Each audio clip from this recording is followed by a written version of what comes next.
Hello, I'm Miranda Schunke. The number of migrants who've crossed the Channel so far this year in dangerously overloaded boats has passed 25,000. That's according to the latest figures released by the Home Office. More than 1,400 people made the journey over the weekend. The government has promised to dismantle the people smuggling gangs organising the crossings. But critics say ministers have no clear deterrent to prevent people risking their lives at sea. Here's Simon Jones. First, the MP for Dover has been accused of having more front than Blackpool after she defected from the Conservatives to Labour today. Natalie Elphicke crossed the floor in the Commons just moments before Prime Minister's questions. She accused Rishi Sunak and his government of failing to keep our borders safe and secure. US President Joe Biden has urged his supporters to stay unified as he faces increasing pressure to withdraw from the presidential race.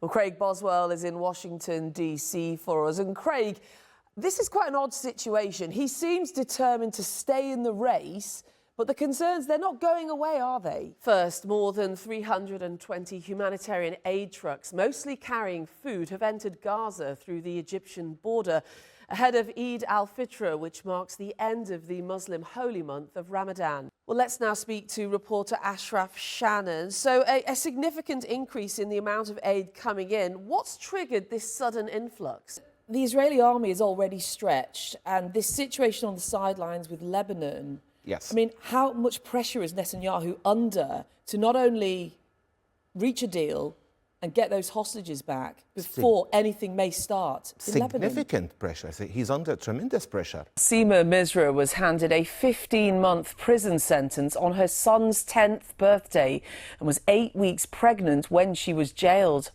Today, the former sub-postmistress from Surrey, who was wrongly convicted of stealing £70,000, came face-to-face with Gareth Jenkins, the Fujitsu engineer who helped design the software at the heart of the post office scandal. He told Seema he was truly sorry, but as Leanne Rinney reports, she felt it was too little, too late. The coffin of Queen Elizabeth II is lying in state at London's Westminster Hall, where mourners have formed queues as long as several kilometres to pay their last respects, as you can see from these live pictures. The late monarch was taken there in a ceremonial procession with King Charles and other members of the royal family following on foot. The public can view the coffin until Monday morning, the day of Queen Elizabeth II's funeral. Today is the last day of campaigning before millions of Brits head to the ballot box to decide who will be the UK's next Prime Minister. All polls are pointing towards a Labour majority, with some suggesting that current Prime Minister Rishi Sunak's Conservative Party may even come third place in tomorrow's ballot. And some breaking news this evening. The MP for Tunbridge, Tom Tugendhat, has announced he's running to be the next Conservative leader.